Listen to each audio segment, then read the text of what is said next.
So, hello again, everybody.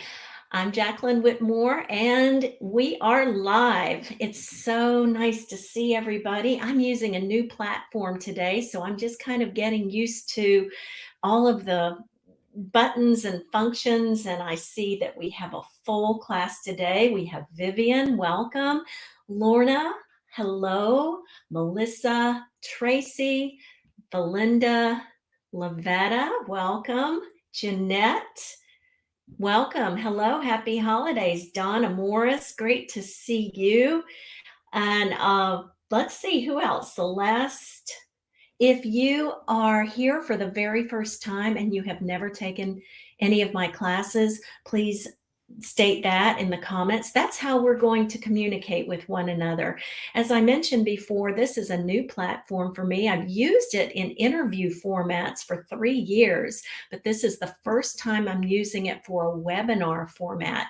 And as you can tell, you can see me, but I can't see you. So the only way we're going to be able to communicate is through the chat. So I would love to know where you're from. So if you could go ahead and type that in the chat, just where you're calling in from today.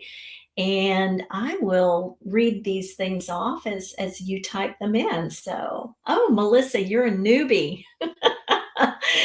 Well, welcome. Let's see, I'm sure we have some newbies as well. Vivian, you're from Toronto. And also, Vivian is an image consultant. So I have met her at many image consultant conferences. Who else is here? Where else are you from? Is this your first holiday etiquette course? If so, let me know in the chats.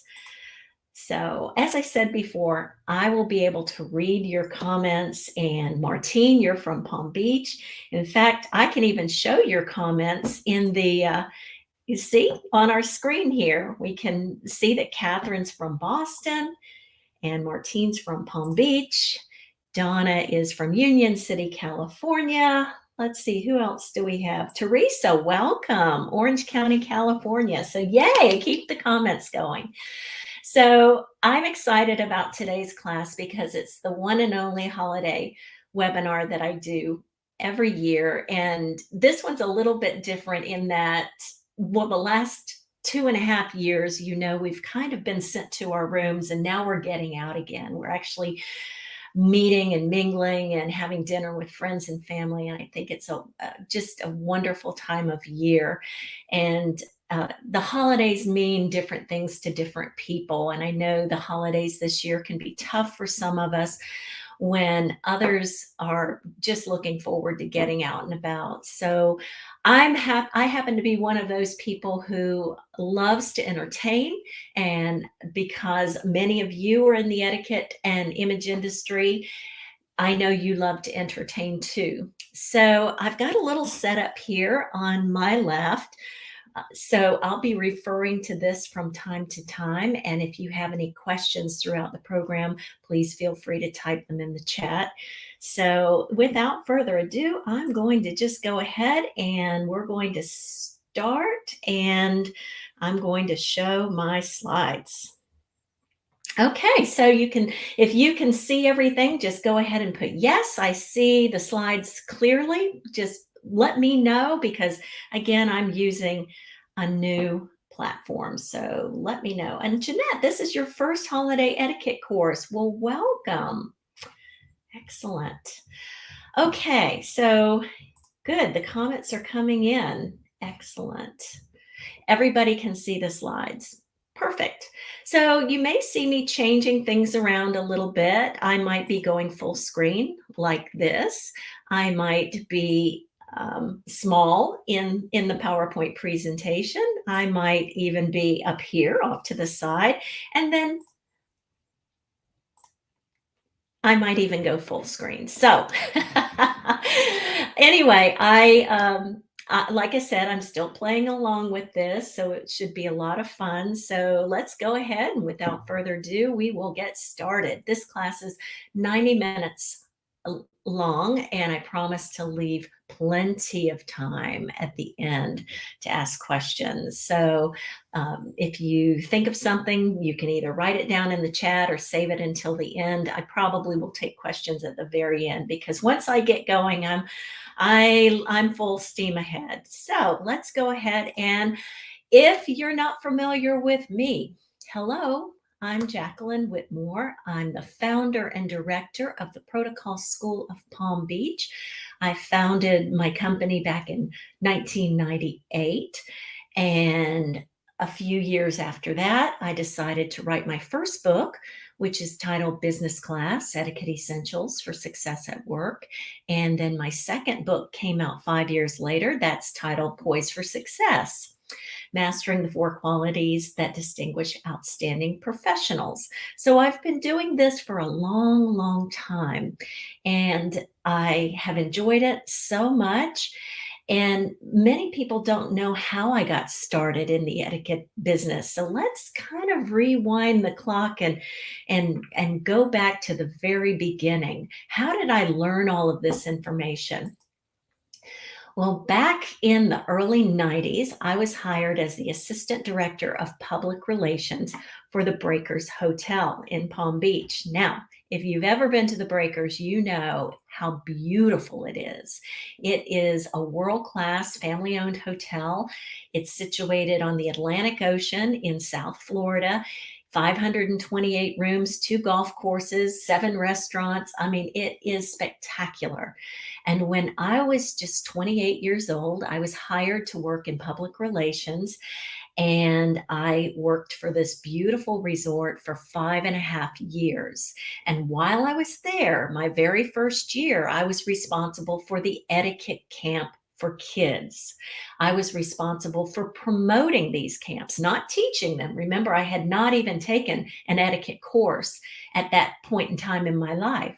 So when I was searching for an etiquette teacher, I found someone by the name of Dorothea Johnson.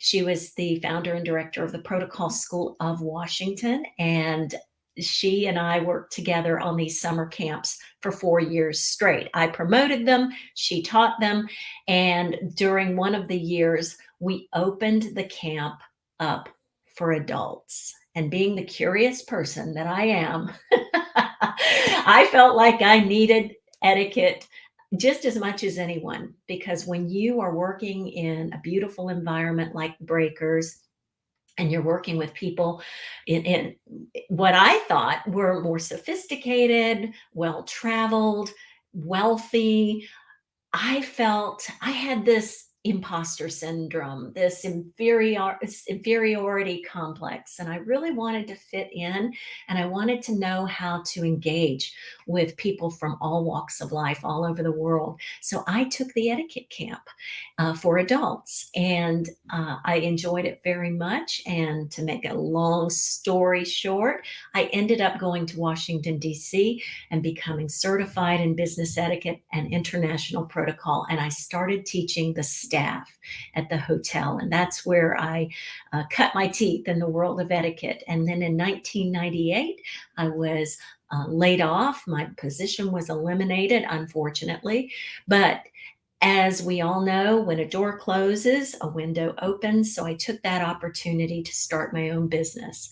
So that's exactly what I did. So I have never looked back, and I credit the Breakers for helping to refine me, and as well as the Mrs. Johnson and all the other courses that I've taken in between. But I just wanted to give you a little bit of a background of what I did before I started teaching etiquette. And it all fits in. Everything that I did prior to the etiquette industry has molded and shaped me. And I'm sure it's the same for you, especially if you're teaching etiquette or whatever field you're in.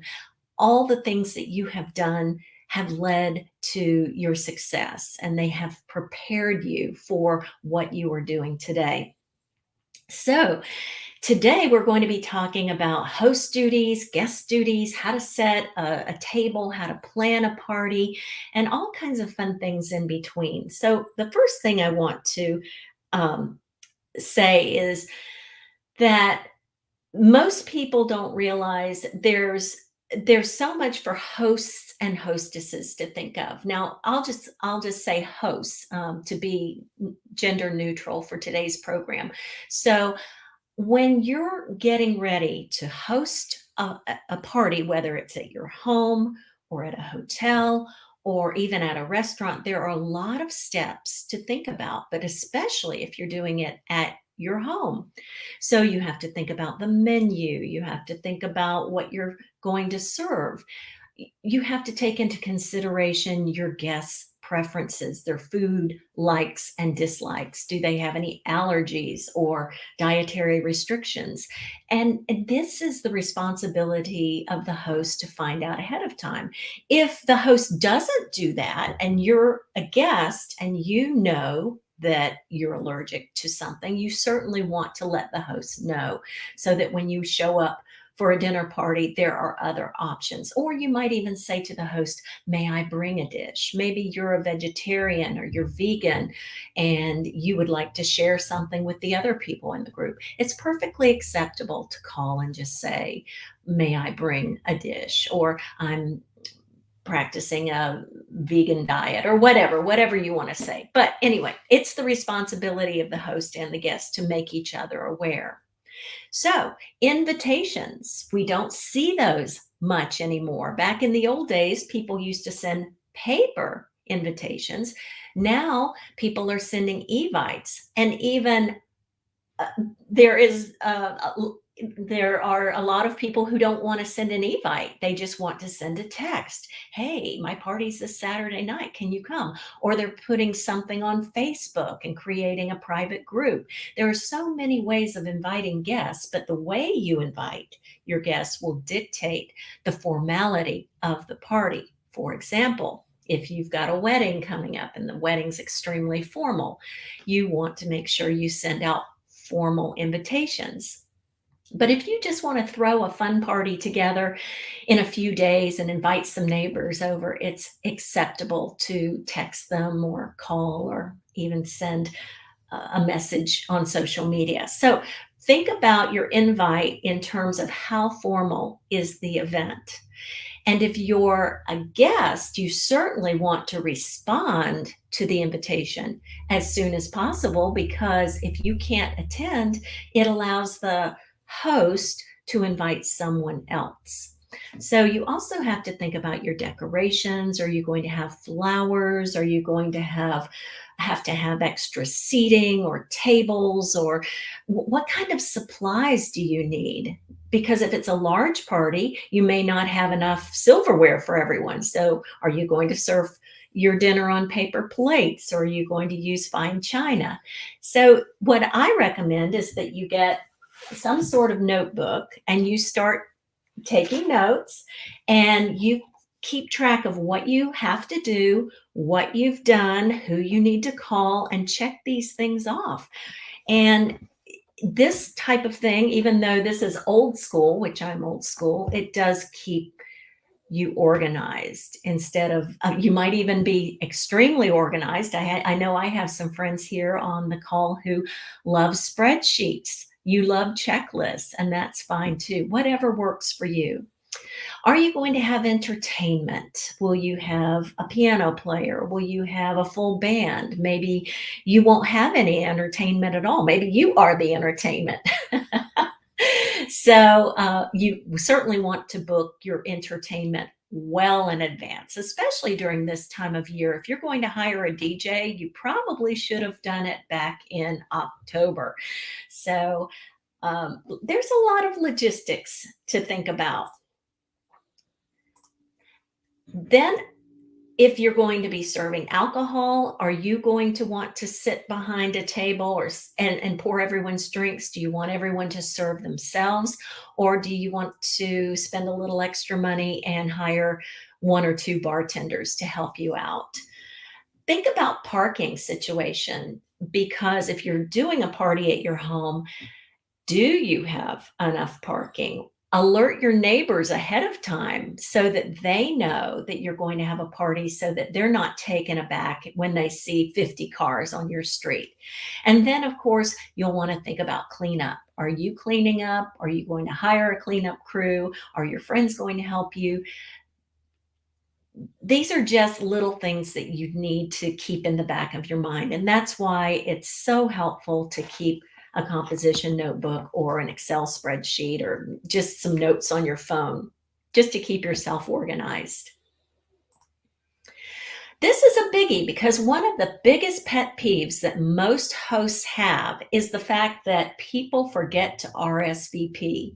How many of you, just type this in the chat, how many of you have ever hosted a party and you are 1 or 2 days away and you notice that half of your group has not even RSVP'd? And then you're thinking to yourself, well, how in the world am I going to know how much food to buy, how many seats to put out? If you've ever had that conundrum, type that in the chat and let me know. Or am I the only person who's ever had that?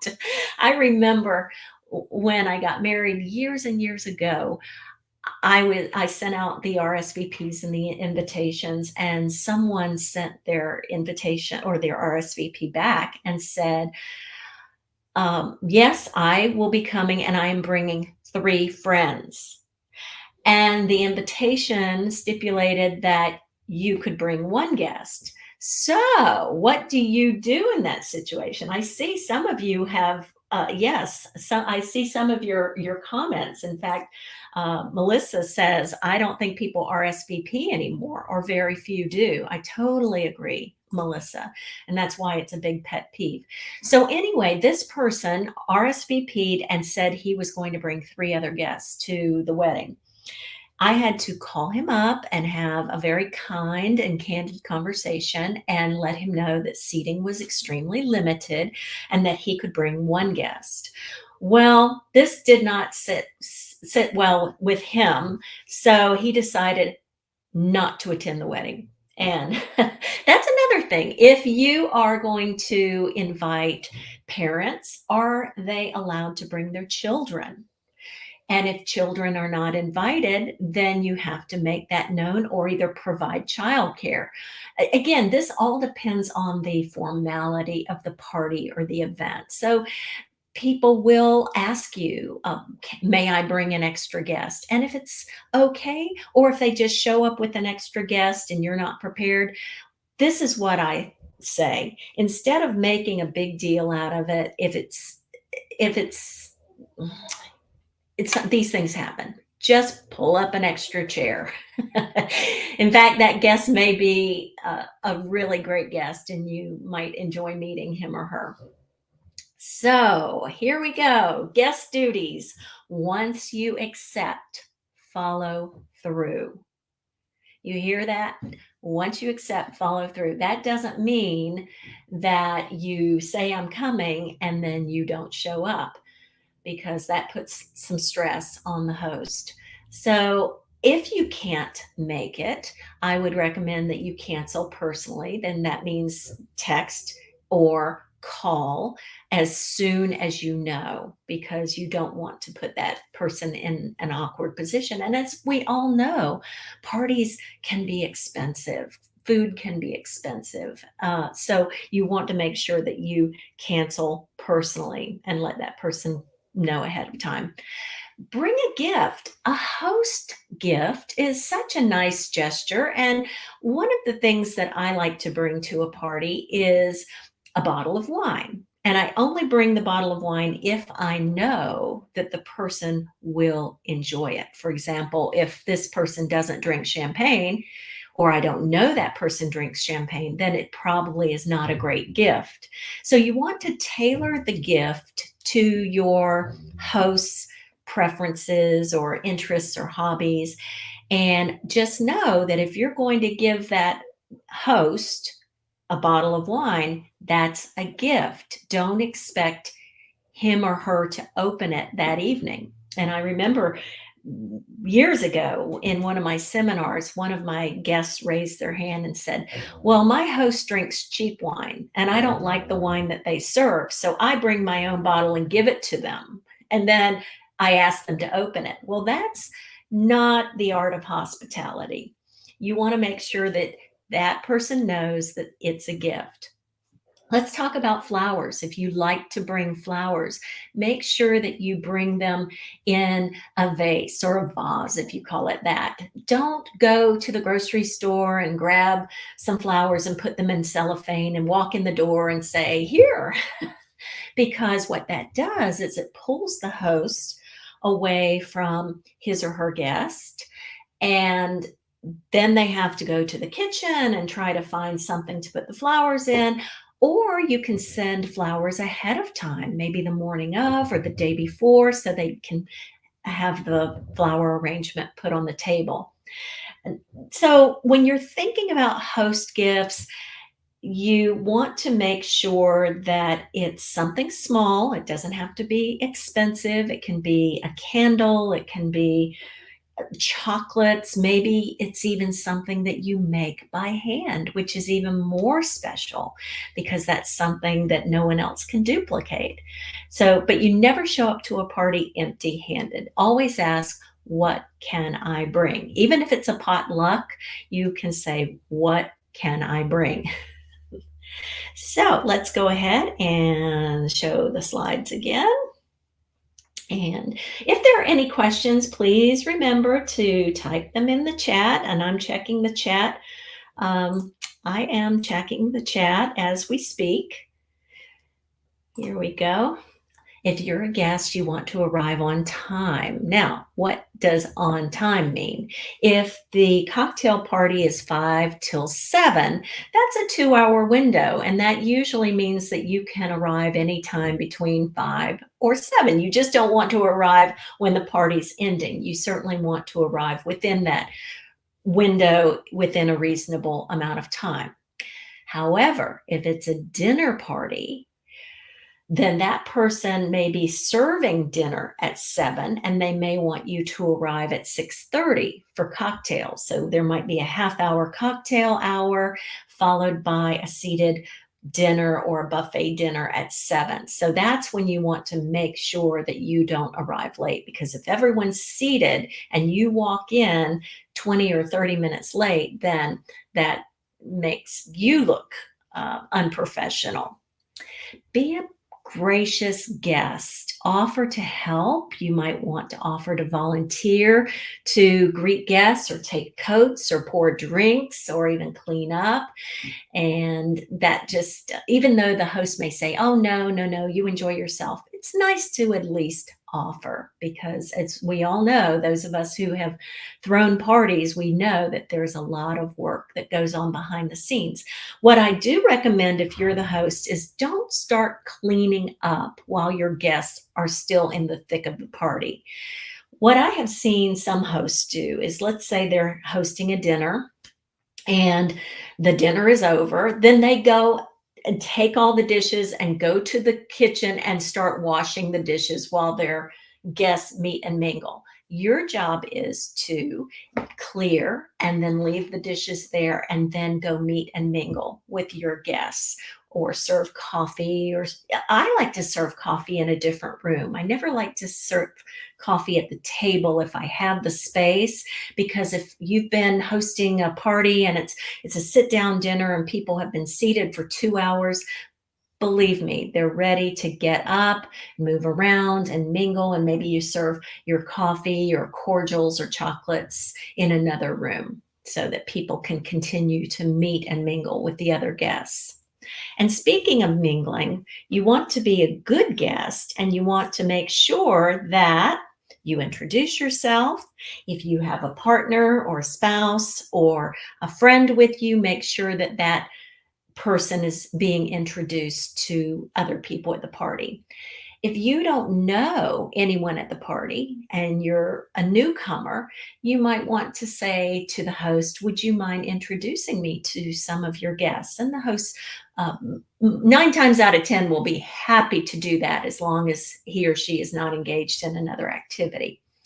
And this is a biggie. Thank the host before you leave. So many times you'll see people just disappear at the end of the night and they won't thank you. They won't thank your spouse or your partner for putting on the party. And as a good guest, you want to make sure before you leave that you say, thank you. Thank you for inviting me. It's been a lovely evening, and I look forward to seeing you at the next party, or something like that. Seating, let's talk about that, because I think that when it comes to hosting a sit down dinner party, you need to put some thought into it. And the reason I say this is because when you have a shy person, you don't want to put two shy people together. You want to put a talkative person next to the shy person. You want to separate spouses or people who have been together for years. Because if you don't, they have heard the same old story over and over and over. I know um, my fiance's stories, he knows my stories. And in order to keep the conversation going, to keep it stimulating, you want to make sure that you think about the seating chart and you place people next to each other, because there might be a business opportunity that they might they might talk about. It might be that you have an author and a musician sitting next to each other. So, or you might have an engineer sitting next to a musician. And again, you just want to keep the conversation going. And if the conversation gets a little bit out of hand, for example, if the person starts talking about politics or something controversial, as the host, it's your responsibility to steer the conversation in another direction. You could say something like, John, that's a really interesting point. Um, let's table that for right now. And how, by the way, how was your trip to Italy? And we've all been to parties where we're sitting next to someone who might start talking about something controversial, and that's a good time for you to change the subject. Or if you're in a position to get up and move, and will you please excuse me, I see someone in the corner I need to speak to. It's an opportunity for you to divert the conversation in another direction. So Vivian says, I usually serve coffee with dessert at the table. Okay, should coffee be served after dessert? Well, that's a personal preference, Vivian. In fact, I like to serve coffee with dessert, because I personally think that people like something sweet with their coffee, but it's completely up to you. Great questions. So, and please, if you have comments, type them in the chat and I will certainly share them with everyone. Now, this happens to be a very simple table. And if you're in a crowded restaurant, if you're sitting, I would say, catty corner from another person, you are more apt to hear the person versus if you're across from that person. Now, if you're sitting in a booth, you can only sit across from someone, but this is another option for you if you'd like.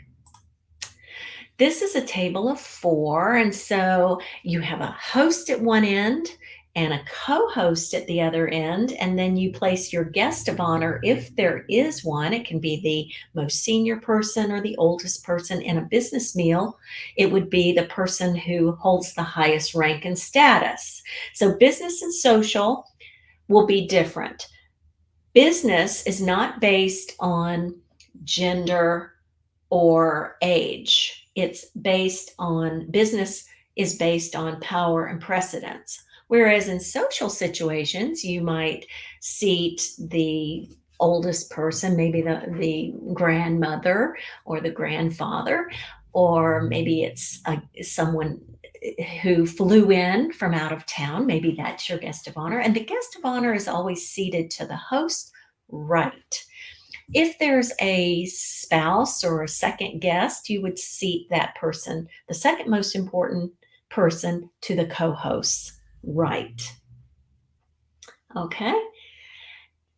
And then it gets a little bit more tricky when you have a lot of guests. So in a social situation, as I said before, you want to separate spouses or partners And you want to make sure you put a talkative person next to a shy person. Think about what people do for a living, and would their professions be of interest to someone else? So just think about, well, who might be compatible with this person? So the host will usually sit on the end. And as a host in my home, I like to face the kitchen because I like to see what's good. If I've got something on the stove, I want to know if it's overflowing. I like to be able to get up and go to the kitchen easily. But I like to sit either near the kitchen or be facing it. Give your guests the best view so that they are facing a window or out in a beautiful garden. So let's talk about manners and dining skills. Many of you know the basics, but let's just do a little refresher. So when I'm teaching etiquette, I teach the BMW.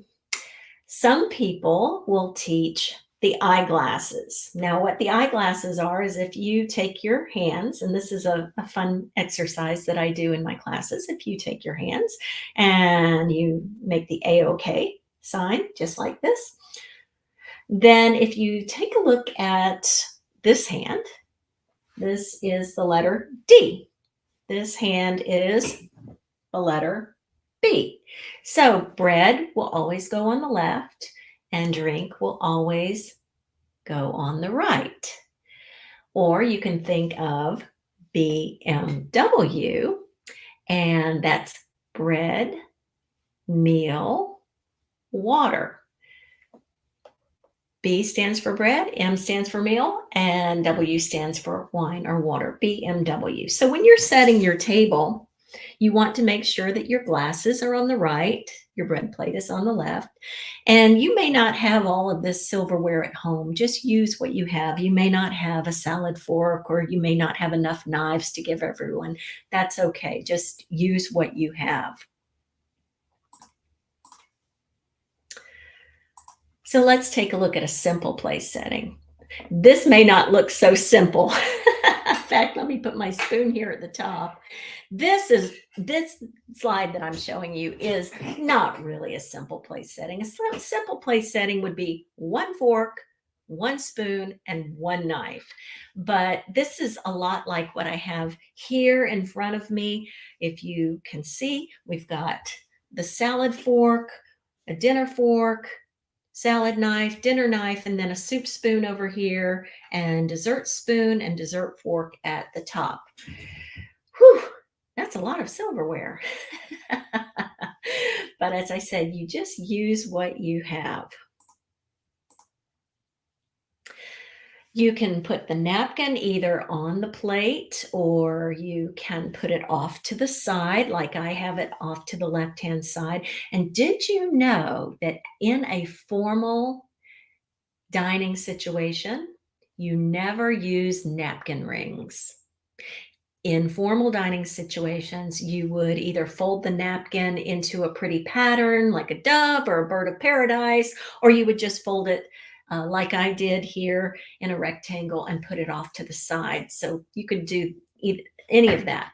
When you see napkin rings on the table, I know they're very decorative, and I know I love using them for the holidays, as do you.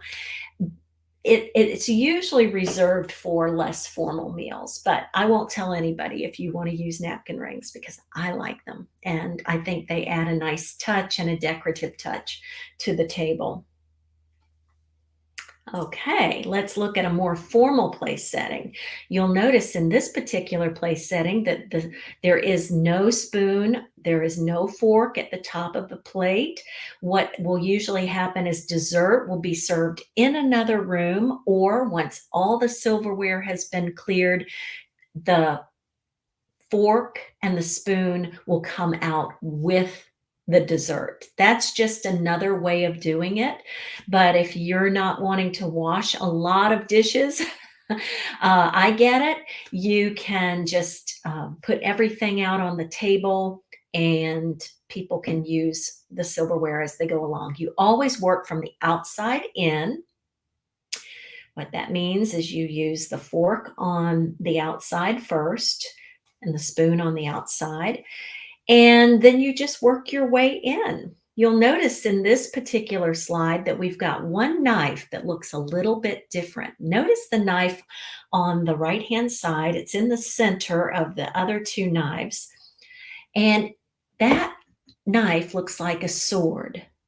So I want you to type in the chat, what do you think that knife is for? So just type that in. And while you do that, I will show Catherine's question. Catherine says, does the napkin go underneath the forks? It can, Catherine. That's a personal preference. Thank you for asking. So we're starting to get some responses. And those of you who said fish, you are absolutely right. Martine, congratulations. Lorna, Tracy, Teresa. You can tell who the etiquette consultants are in the group. Yes, that is a fish knife. Do you know why it is shaped like that? Does anybody know? If you do know why it's shaped like a little sword, type that in the chat. Give you a second. Okay.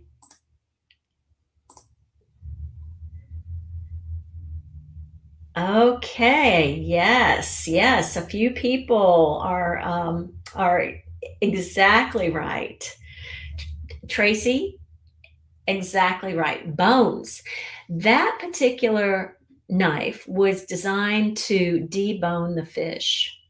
And so many places don't even serve fish knives and fish forks anymore. In fact, the last time I ever saw it was in Washington, D.C., and I was at a high-end seafood restaurant, and I was elated to see a fish knife and a fish fork. But if you ever do go into a restaurant and it is presented to you, now you know what it is. And by the way, some people have believe that you should hold a fish knife like a pencil. And there are two ways that you can hold a fish knife. This happens to be just a regular dinner knife, but some people like to hold their fish knife like a pencil. That's the way I learned it when I went to Washington, D.C. However, I have studied European etiquette and they hold it just like a regular knife. So I think that depends on where you are. If you're dining with the Brits, you would hold it just like a knife, a regular knife. And if you're in the US, maybe you want to hold it like a pencil. That's fine too. So this would be a 6-course place setting. So I want you to notice that fork has 4 letters and left has 4 letters. So the fork will always go on the left. Spoon and knife have 5 letters, and right, R-I-G-H-T, has 5 letters. So the spoon and the knife will always go on the right. But you're probably wondering, why is this little teeny tiny cocktail fork on the right? It has 4 letters. Well, I was wondering the same thing. And the rule of thumb is you never put more than 3 forks on the left-hand side. And this happens to be a more creative table setting, and the person just put it on the inside of the spoon to make it look pretty. And that's okay too. But the cocktail fork is usually reserved for, let's say, shrimp cocktail or maybe mussels or escargot. This is a really formal dinner. You know you're going to have a good time because you're going to have a lot of different foods. You know you're going to have a cocktail, some sort of appetizer, followed by soup, then a fish. It could be a little tiny piece of salmon.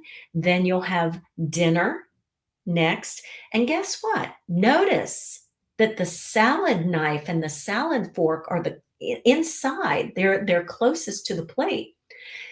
And a lot of people like to eat salad last because salad is known as a palate cleanser.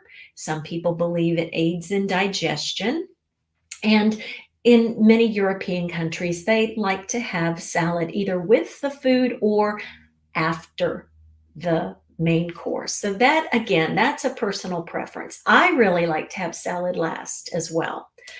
And then you've got the fork at the top, the spoon at the top of the plate. And once all the silverware is removed from the side, the fork is pulled to the left, the spoon is pulled down to the right, and now you're ready for dessert. Now, let's talk about chargers or base plates. If you look at my place setting right here, I just have a plate. But if I wanted to add a little bit more pizzazz to my table, I could put a base plate or a charger plate underneath. And so that would be for presentation purposes only. You usually don't eat off of a charger plate. You would put the main plate on top of that. And so when people sit down, they see a beautiful table setting. And then once the food comes out, usually the charger is removed, but some people like to keep it on the table throughout the entire meal.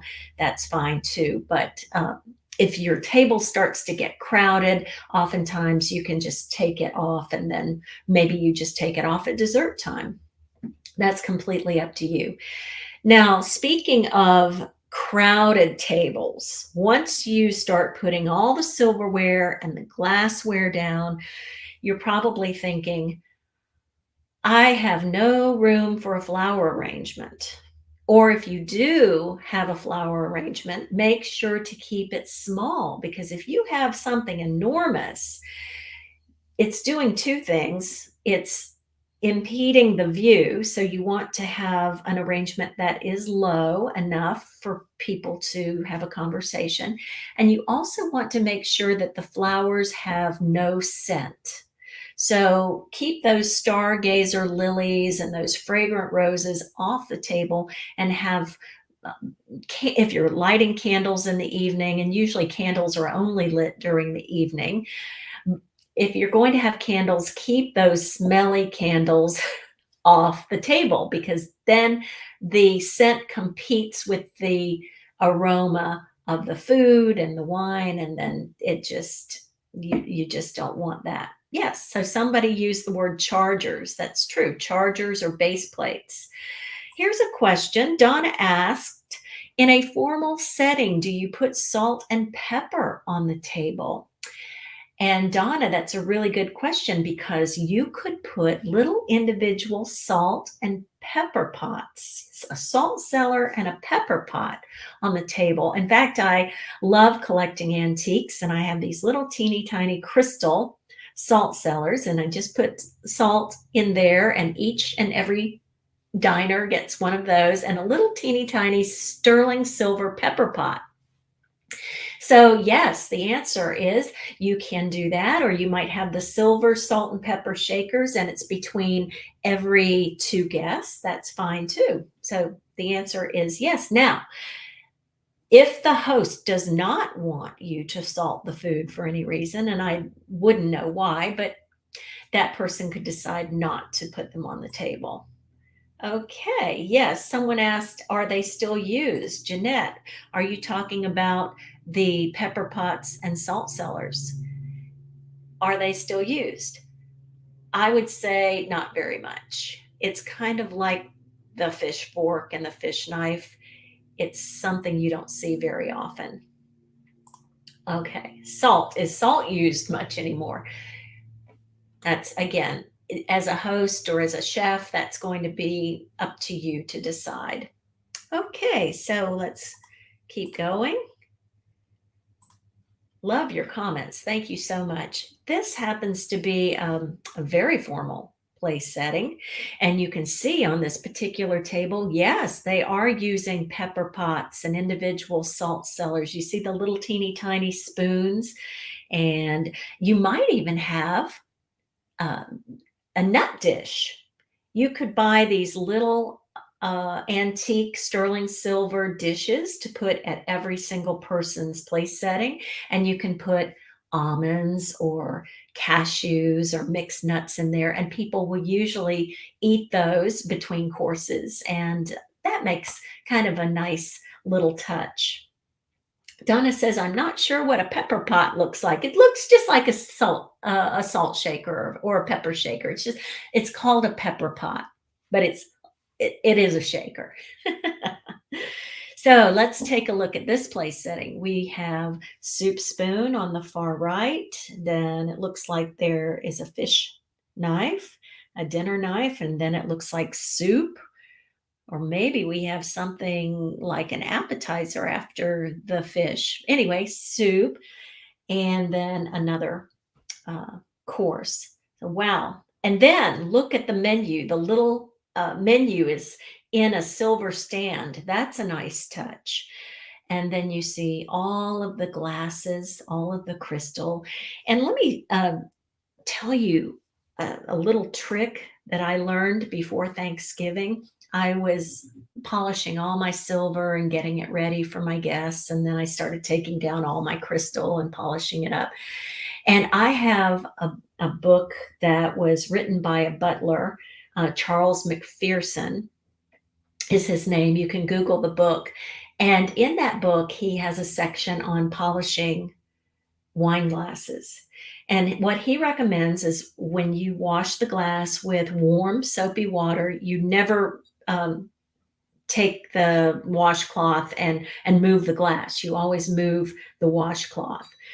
And then he said, once you dry it off, what you can do to make it really sparkle is you have a pot of hot boiling water on the stove, and then you can turn it off after it starts to boil, and you take the glass and turn it upside down, and the steam will just cover the glass. And then you take a lint-free cloth that you can get anywhere. You can just order them from Amazon, just Google lint-free cloth. And once it's nice and steamy, then you would take your cloth and you would just polish it. And I will tell you, it absolutely makes the glass sparkle. Absolutely. It's beautiful. And this is my mother's Heisey crystal. It was very popular in the 1950s. And I did the same with these glasses. I have the water glasses and the iced tea glasses. And it's so much fun to bring out things that are meaningful to you and that belong to members of your family, as long as it's special to you. And I believe in using these things every single day. In fact, when I moved here to Mount Dora, where I live, I went to a lot of estate sales, and I furnished my house with estate sale furniture. I live in a 1925 cottage. Anyway, I went to this particular estate sale and I found this beautiful china. And in the back, it is the pattern is called cottage garden. How serendipitous. I live in a cottage. I'm surrounded by a beautiful garden. And then I found this. So I use these every single day, and I even put them in the dishwasher. So I believe every day is a special occasion. So we should be using our nice things. Another thing that I like to use when I have more than 6 guests are place cards. And this particular place card was designed for me when I went to a wedding years ago. And the calligrapher who designed this, his name is Bernard Meisner. He's in New York, and he did all the place cards for the wedding, this particular wedding, and he also did the invitations. And so I, of course, kept this because I believe it's so beautiful. And place cards are nice because they let your guests know where to sit. Don't just say sit anywhere, because remember, you want to think strategically who's going to get along with whom, and you want to keep the conversation going. Okay, so someone said here how to teach us how to eat rice with a fork and knife. Thank you, Celeste. Thank you for that reminder. Yes, I do want to teach you how to eat rice. That's one of those difficult foods. It's like those little tiny green peas and things that are hard to get up on the knife and fork. How do you do that? Well, that's a very good question. So we'll get to that. And Donna said that she loves the china and she loves going to estate sales and consignment shops as well. It's a great way to find treasures. Okay, let's keep moving. All right, let's talk about napkins. You may call it a serviette. You may call it a napkin, whatever you choose to call it, depending on where you live. It is to protect your lap and your clothing. So I always suggest opening up the napkin underneath the table, never in midair. You want to make sure that you wait until the host removes his or her napkin first. You have to slow down at these dinner parties because sometimes people just sit down and they like to start eating right away, and you want to be a gracious guest. So stop, pause, look around, wait until the host removes their napkin first, then you would remove your napkin. Maybe the host wants to say grace or say a toast. That's why you want to be patient. If the host decides to say grace and you're not necessarily practicing any type of religion or spirituality, you want to be respectful and just remain silent until the prayer is spoken. Usually the toast follows the prayer if there is one, and then the most senior person or the host will toast first. And then if there's a co-host, sometimes the co-host likes to toast, but you should, as a guest, you should never propose a toast before the host has an opportunity to do so. So once you take your napkin off the table, then you want to, many of you know this already, it's just common sense, but I'll tell you the psychology behind it. You want to make sure that the crease is closest to your stomach. And the reason you do that is when you dab your lips, you notice I did not say wipe your face or wipe your mouth. You want to open the inside of the napkin and you just want to dab your lips, because if there is any sauce on your face or anything else, you want to make sure that the stain goes on the inside and not on the outside. I've also seen men put the napkin on one leg and not the entire lap. You're just protecting one leg. You want to make sure you protect your entire lap. So when you have to excuse yourself to go to the ladies' room or the restroom, if everybody has their own name for it, George Washington called it the necessary. If you want to excuse yourself or make a phone call or go to the necessary, you put the napkin on the arm of the chair or the back of the chair. I try to avoid putting it on the seat of the chair because the seat is kind of germy, kind of dirty. So I'll put it on the arm of the chair if there is one, or the back, and that tells the other diners you're coming back. Then when you're finished with your meal, when you're all finished, you want to place the napkin loosely on the left-hand side of the plate. Now, why the left and not the right? Well, in many fine restaurants, the servers will serve from the left and remove from the right.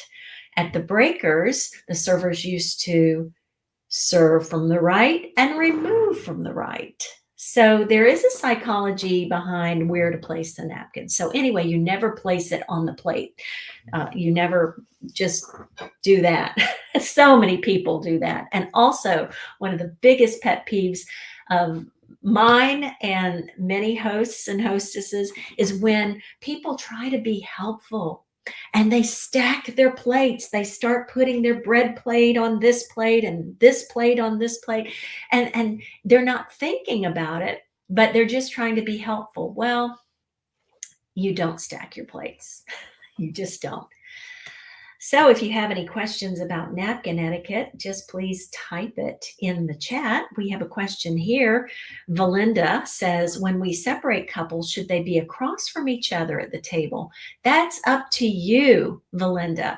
I think that it's nice to put them across from each other, but if you want to put someone at a separate table, that's fine too. In fact, let's talk about how etiquette has changed over the years.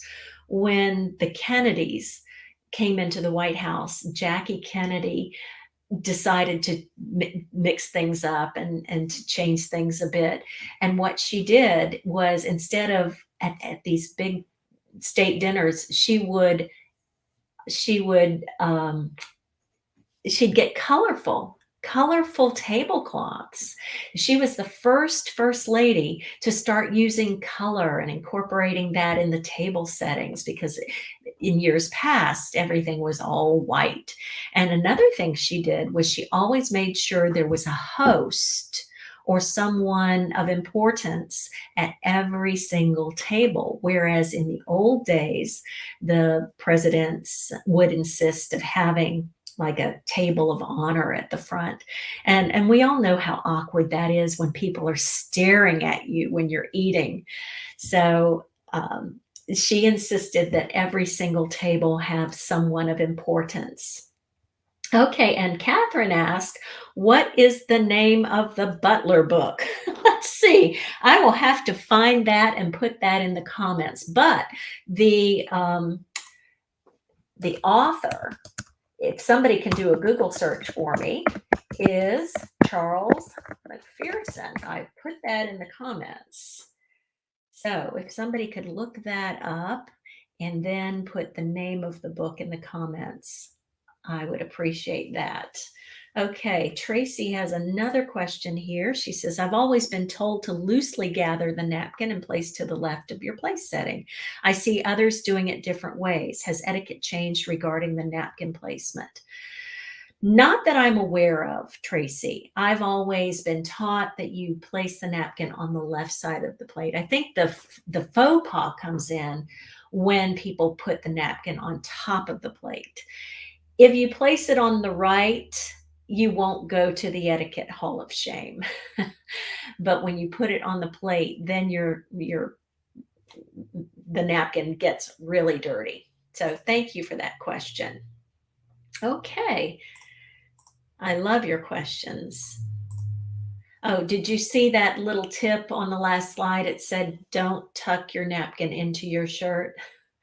And if you're training men and you're teaching etiquette to men, please let them know that it's not okay to flip their tie over their shoulder. Their tie should remain where it's supposed to be. Okay. Okay. Sorry, I meant when you leave the table. Tracy, yes, when you leave the table, the napkin is on the left-hand side. So hope that answers your question. And here's the toast. So you can begin the dinner with a toast. You can also end the dinner with a toast. I love to toast throughout the whole meal. When I went over to China, what I learned is that the Asians love to toast from beginning to end, and different people just stand up throughout the meal. And there's a lot of drinking going on when you go to a dinner in China, and I'm sure in other places as well. You'll notice that I'm holding the glass by the stem. And we've got someone here in our room, Lavetta Goldsboro. She is a sommelier, and she can certainly vouch for me that you always hold the glass by the stem and not by the bowl. Think about all the fingerprints you're leaving. And if you're eating canapes and different types of finger foods, now your fingers are greasy, and then you're putting your greasy fingers all over the bowl. You'll also notice that I'm holding it in my left hand. When you go to a cocktail party, you always hold it in the left hand. So your right hand is free for handshaking. If you do handshake, that is. Some people are still not comfortable handshaking, and that's fine too. But always hold it in the left. And when you drink from your wine glass, you always drink from the same spot. I hate to see all these lipstick stains all around the rim of the glass. So you always want to try to drink from the same spot. And when you drink from your glass, you look into it, not out, in. And when you want to get that last little sip, you don't tilt the glass all the way up. You just tilt it halfway. And that's more appropriate than guzzling it down. And Lavetta says, that is so right. And Lavetta, if I'm missing something or leaving something out, please type it in the chat because you are the expert on wine. Lavetta was just here this week. She was with me for 2 days taking my business etiquette training course. So she's going to combine her wine knowledge and her image management knowledge with etiquette. So I was so excited to have her the last 2 days here in beautiful Mount Dora. So let's keep moving. So you could do a welcome toast at the very beginning and you could just keep it brief. Begin, be brief, be seated. The 3 B's. Begin, be brief, be seated. And so when you give a toast, you want to make sure it is a toast and not a roast. Keep it short and simple. Okay, Vivian, thank you so much. She found the name of the book. It's called The Butler Speaks, A Guide to Stylish Entertainment Etiquette. I highly recommend that book, folks. It's got a lot of great information, not only etiquette, but also it was written by a man who works for very high-end households, very wealthy families, and he has put all his knowledge and skills into this book. And I think he even talks about how to fold a fitted sheet. So if you like that kind of thing, I highly recommend you order that. Okay, and someone else asked, I believe Jeanette, am I saying your name correct? Jeanette, look down into it while drinking. Correct. You look into the wine, not over the glass. So good question. Oh, Lavetta, thank you so much. The best 2 days of my life. Oh, so sweet. Okay, so yes, congrats, Loretta. Okay, let's keep going.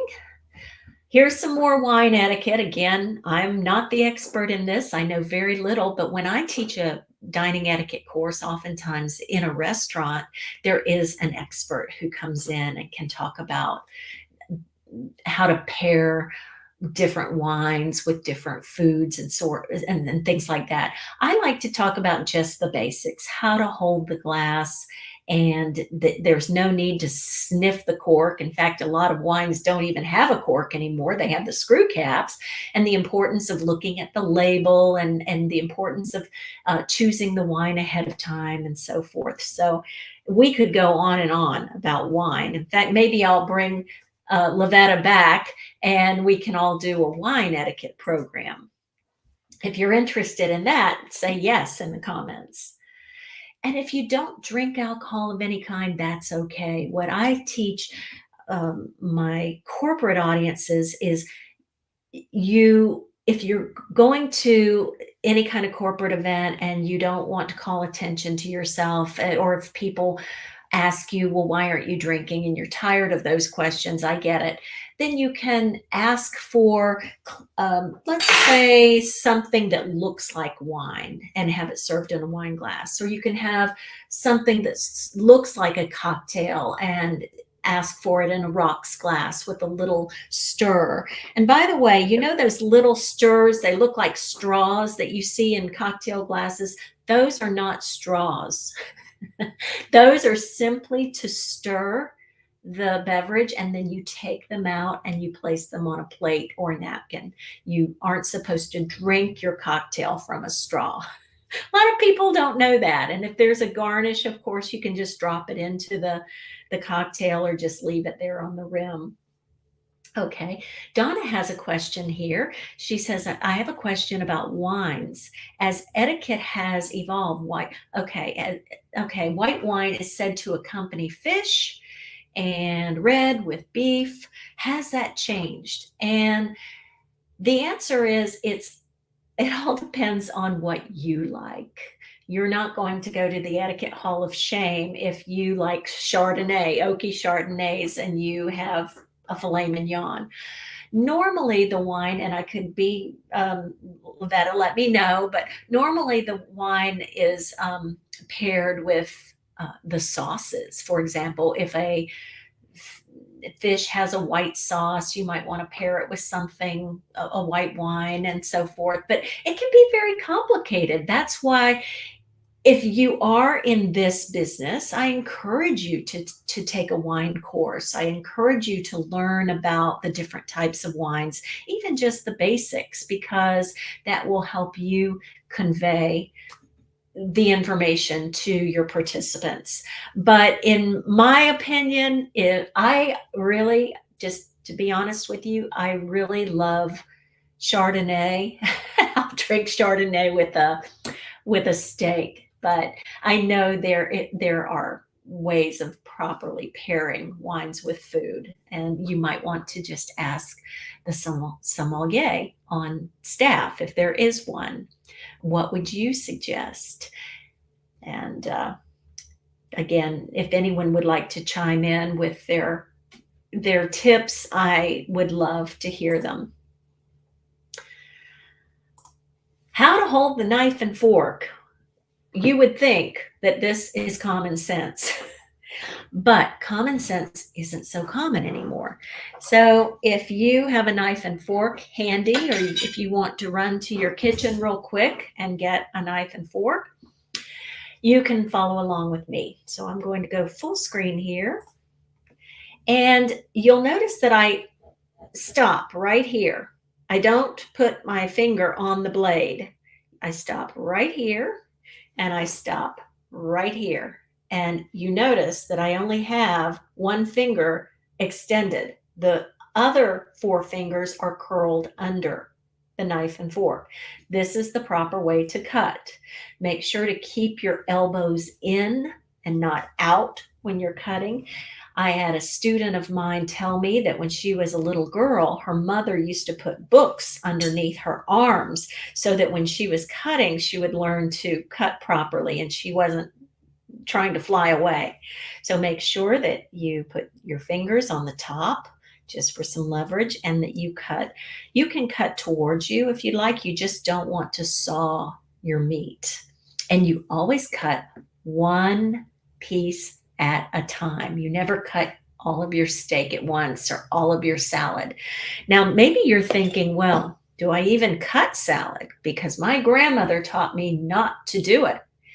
And the rule of etiquette is, back in the old days, that was the rule, that you never cut your salad, because the knives were made of silver and the vinegar would tarnish the silver. But nowadays, even though this is a silver knife, the blade is stainless steel. So this will not tarnish, which means that you can cut your salad. In fact, when you go to a restaurant, they serve large pieces of lettuce and different types of things. And oftentimes on your salad, you might have meats or cheeses or eggs or lots of things.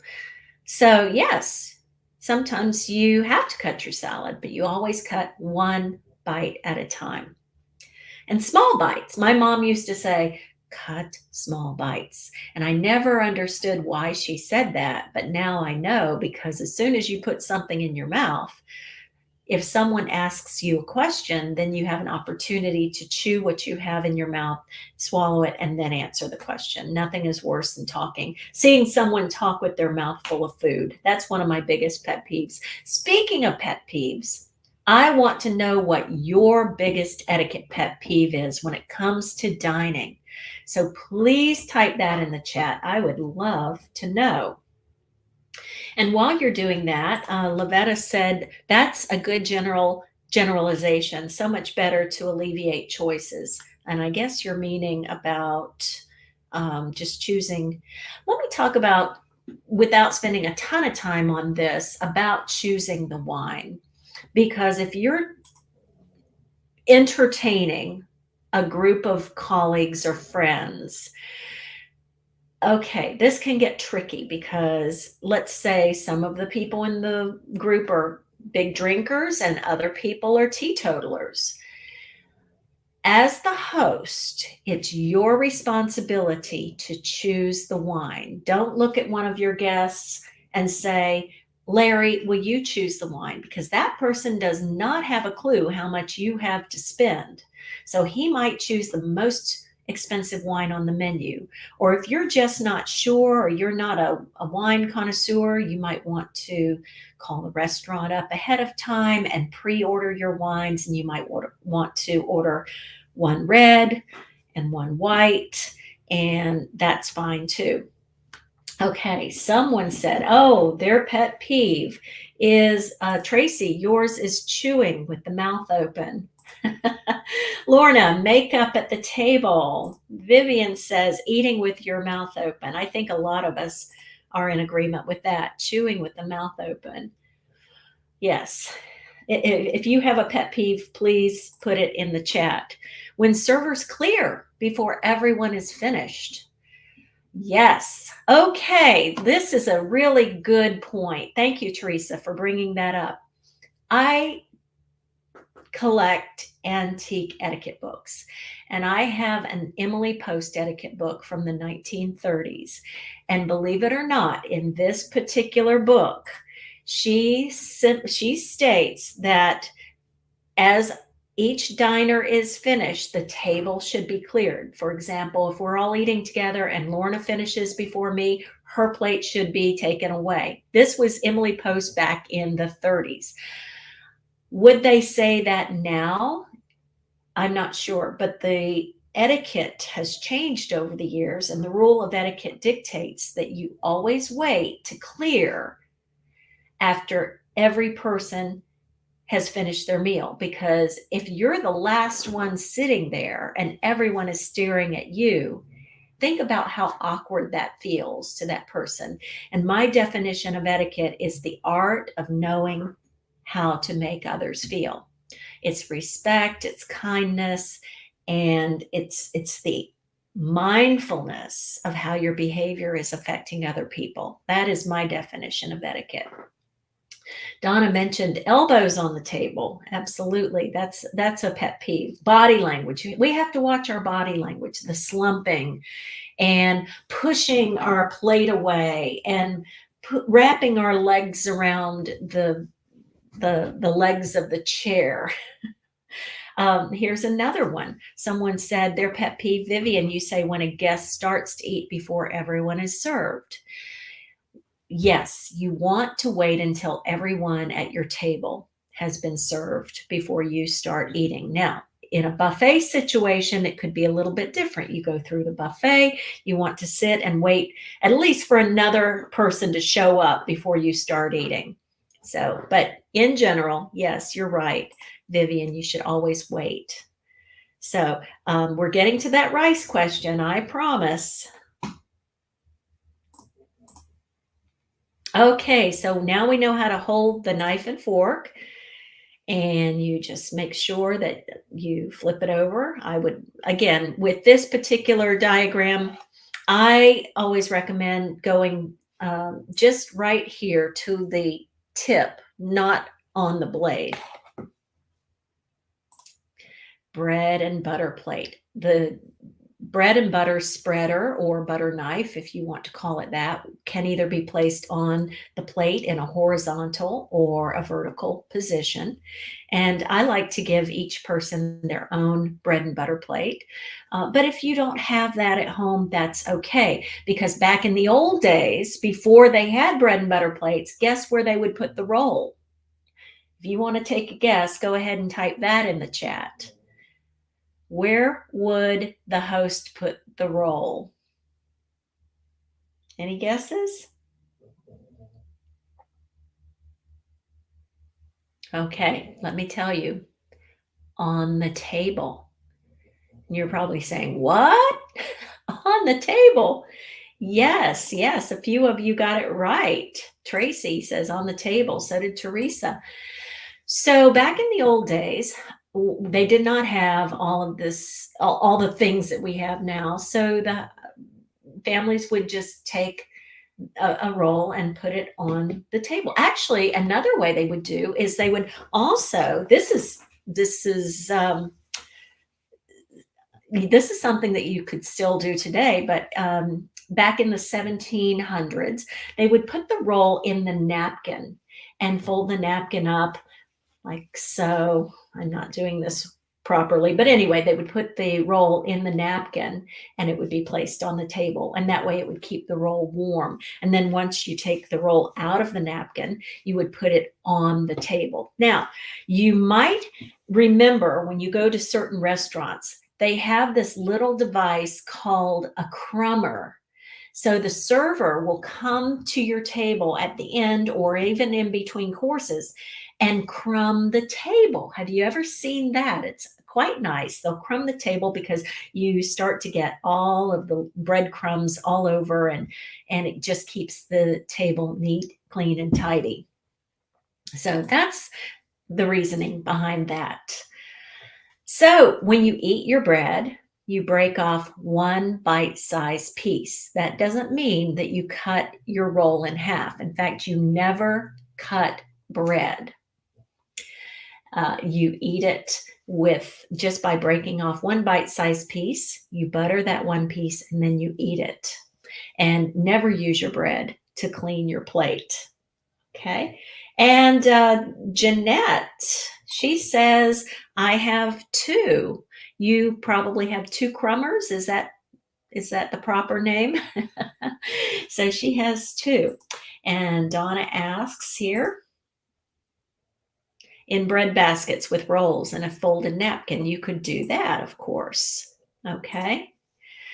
Don't dip your bread in the soup. Informal dining situations. And I know a lot of us love to dip our bread in our soup. You just wouldn't do it in the company of strangers or at or around your colleagues or at a job interview. You want to eat slowly.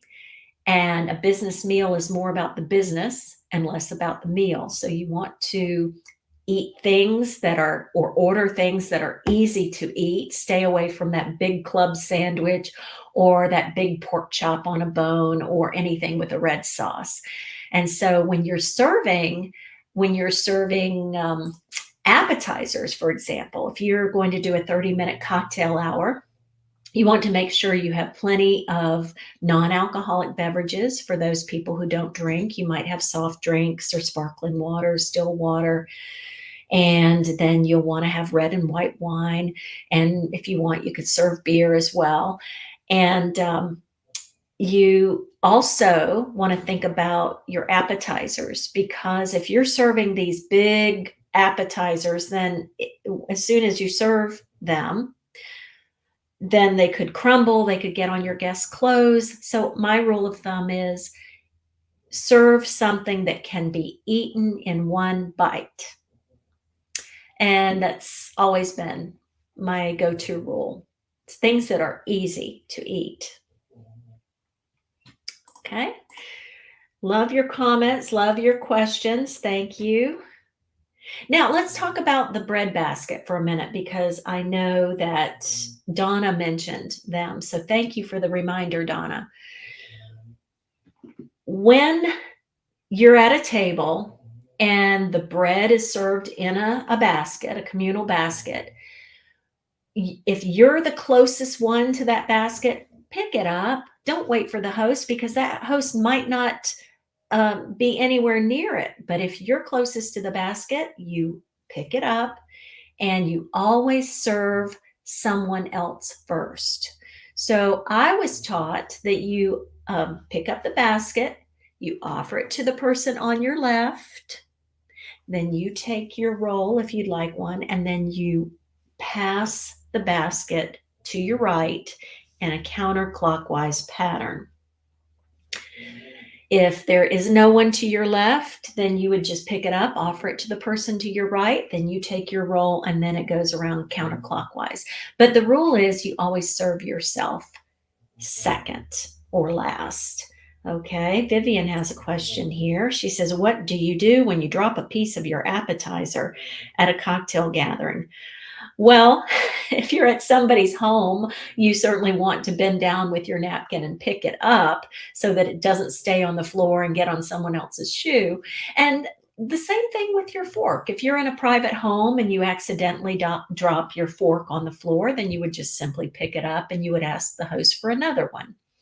In a restaurant, however, if you drop your fork or napkin on the floor, you leave it there and ask the server for another one because the floor is dirty.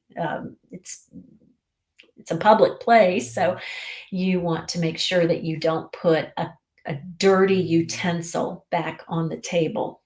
These are all great questions. So the soup course.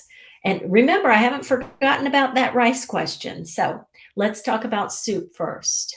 When you are eating soup, you spoon it away from you. Like ships that sail out to sea, I spoon my soup away from me. And that way, when you're spooning it away, notice how I'm holding my soup spoon here. When you spoon it away, the drip goes in the cup and not on your lap. No slurping. You don't eat like this. You eat from the side of the spoon, and if you want to get that last bite of soup, you would tilt the bowl away. So everything is away. And if the soup is hot, don't sit there and blow on it. I find that the outer rim of the soup is a little bit cooler than the center of the soup. So where do you place the spoon when you're all finished or when you're resting? Well, the soup cup usually is served with a soup plate. So when you eat your soup and you're resting or you're finished, you place the spoon in the plate underneath the cup. So here are a couple of diagrams. You'll see there's a little plate there. There's a plate underneath this soup bowl. When I was in Washington, D.C., I was always taught that if it's a soup plate, meaning if it's low and narrow with a large rim, that you could rest the spoon in the plate when you're finished, when you're resting. But I always say if there's a plate underneath the bowl, then put the spoon in that plate. Okay. And don't blow on your soup. There you go. There's those final tips on soup. So the fish course, when we don't see a whole lot of fish knives and fish forks anymore, but if you'd like to hold your fish knife like a pencil, you can. If you'd rather hold it like a regular knife, that's fine too. Either way is fine. And then let's talk about the resting position and the finished position. But before we do that, let's talk about the different styles of dining. Did you know that there are 3 styles? You're probably wondering, well, I've heard of 2. There's the American, the Continental or the European, and the Barbarian. Oh, good. Some people are saying they have fish knives and forks. Absolutely. Good for you. And again, you can get these kind of things at estate sales. So American style, let's talk about that for just a minute. So you'll notice in this diagram that the knife is placed on the side of the plate in the resting position, and the blade is facing inward. When you're resting, you want to put your silverware in a 10-20 pattern. Think of a clock. So the silverware are the hands of the clock. So the silverware is in 10-20 position. The difference between resting and finished is the finished position. You'll notice that the silverware is side by side. So that tells the server, you may remove my plate. And if you would like, you can, if you've got a phone handy, you can take a picture of this screenshot, or this video will be available on demand after this class.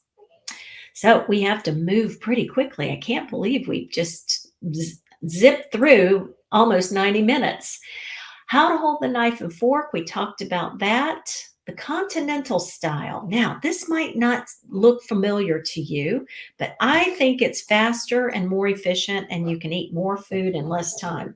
So let's all hold our knives and forks properly.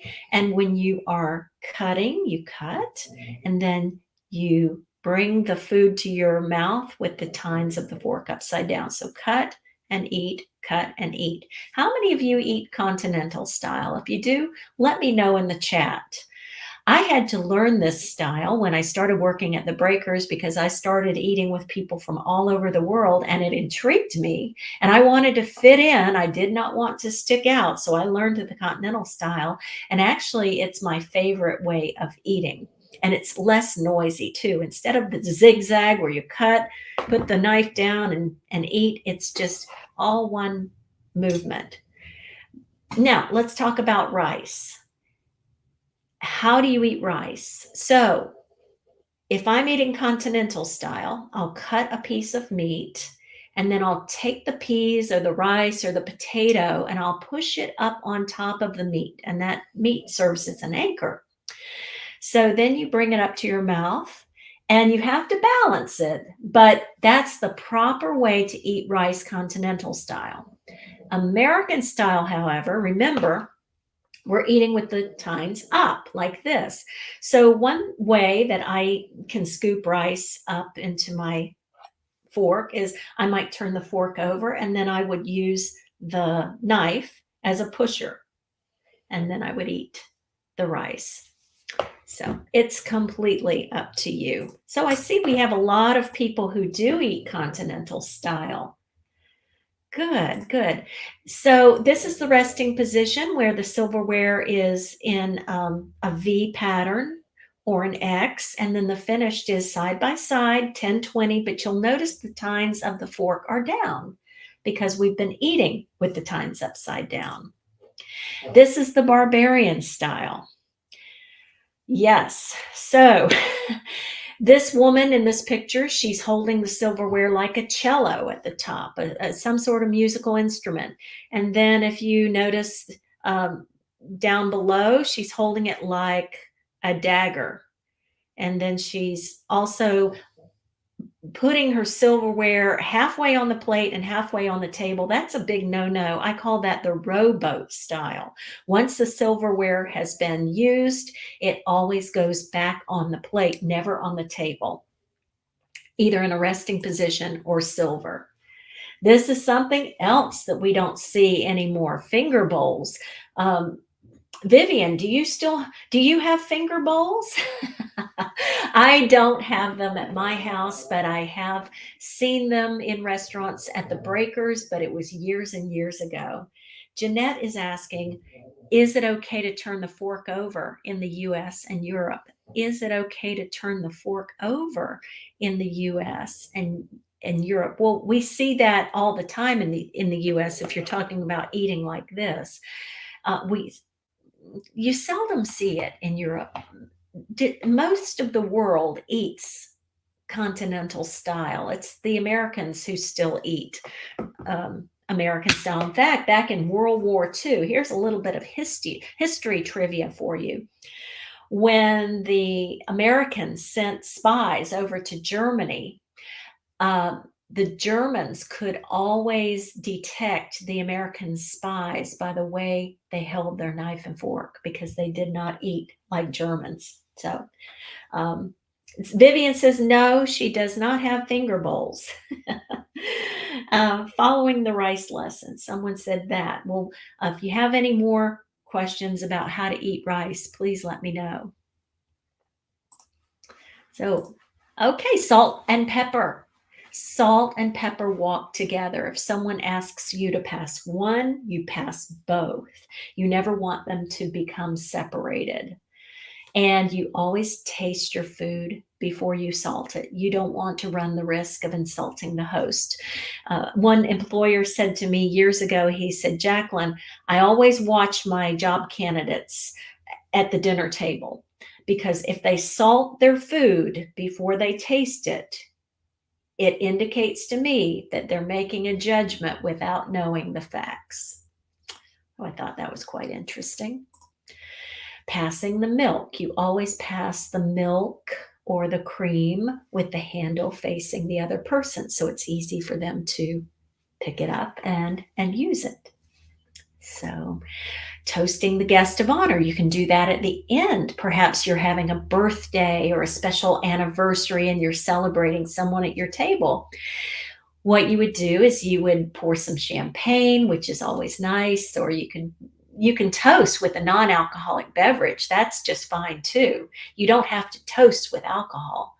So when you are being toasted, if someone is honoring you, you do not touch your glass. You would wait until the toast is over, and then you would return the toast. So many times you go to weddings and you see brides and grooms toasting themselves, but when someone is toasting you, you leave your glass alone and you just accept that toast. So let me end with my top 10 dining do's and don'ts. Here's some food for thought for you. Try a little bit of everything. If you have any dietary restrictions, always let the host know. And then, of course, we'll know why you're not eating a certain food. But if the host looks around and sees that people aren't enjoying something, he or she might say, may I get you something else? Or is there something else that you might like better than that? Don't pick your teeth at the table. Don't lick your spoon. Like if you stir your coffee, don't lick your spoon. Don't apply makeup at the table. In fact, keep your cell phone, your makeup, your comb, your notebook, anything that you cannot eat should remain off the table. That means your handbag as well. So if it's a small handbag, you can put it underneath your napkin or behind you so you can feel it. If it's a large handbag, you can just hang it on a purse hook or on the edge of your knee or even on the arm of the chair. You always want to make sure your cell phone's off, that it's not ringing at the table. Don't talk with food in your mouth. Don't slurp. Please don't chew gum. Don't chew gum in public ever. Chew it in your car, chew it in the privacy of your home, but don't chew it, especially if you're making a presentation. That will sabotage a business deal. And cut one piece of meat at a time and always thank the host. And somebody mentioned this, body language. One of their pet peeves was seeing someone put their elbows on the table. Well, you always want to keep uncooked joints off the table. Now, if you're having dinner with someone you are just passionate about and you want to hold hands, blah, blah, blah, blah, that might be an exception. But watch your body language. And it just looks best if you keep your hands below the table, if you're eating American style, or your arms resting on the edge of the table. Have you ever noticed that a lot of Europeans will rest their wrists lightly on the table? So I have a saying, always, sometimes, and never. It's always appropriate to rest your wrists, sometimes appropriate to rest your forearms, but never appropriate to rest your elbows.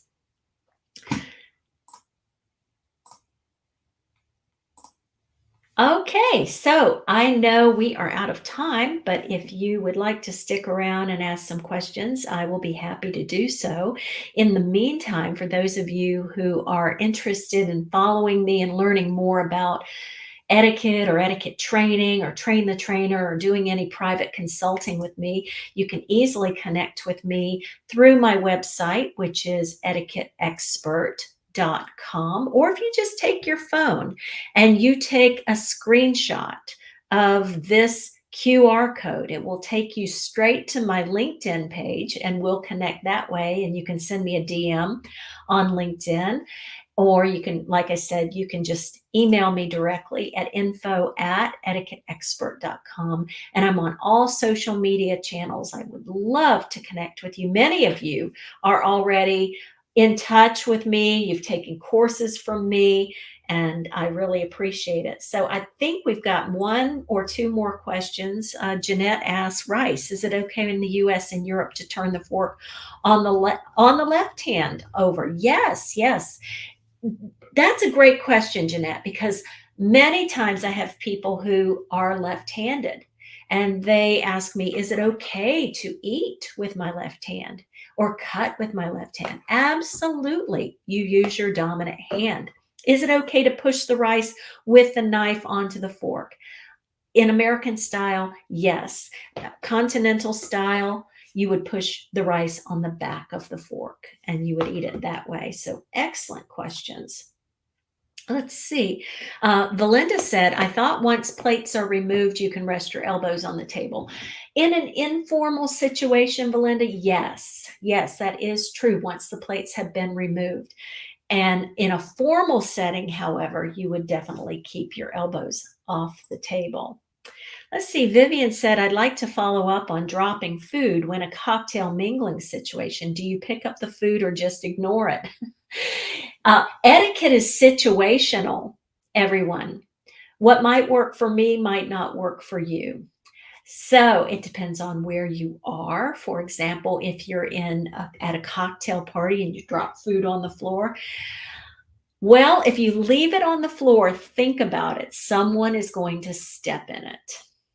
So you can either ask the server or tell the server that you dropped something, or you can discreetly lean down and pick it up when no one's looking and put it in your paper napkin and dispose of the paper napkin. So there are different ways that you can handle that situation. But when in doubt, I would say always use your common sense, always use your best judgment.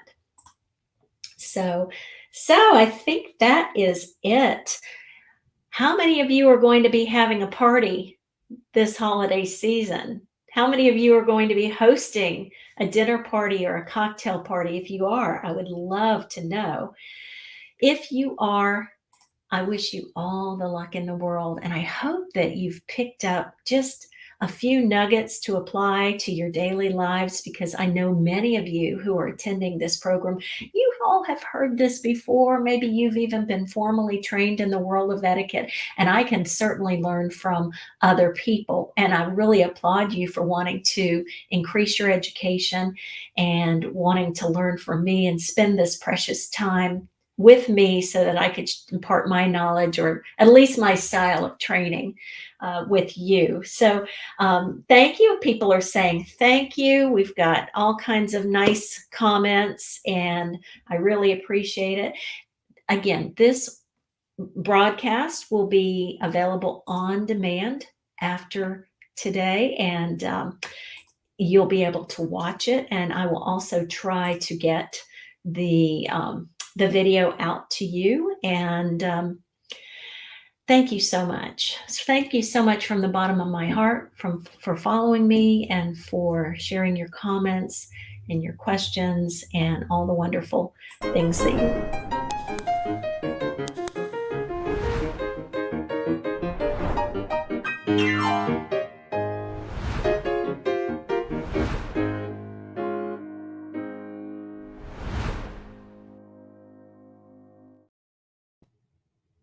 Goodbye, everybody.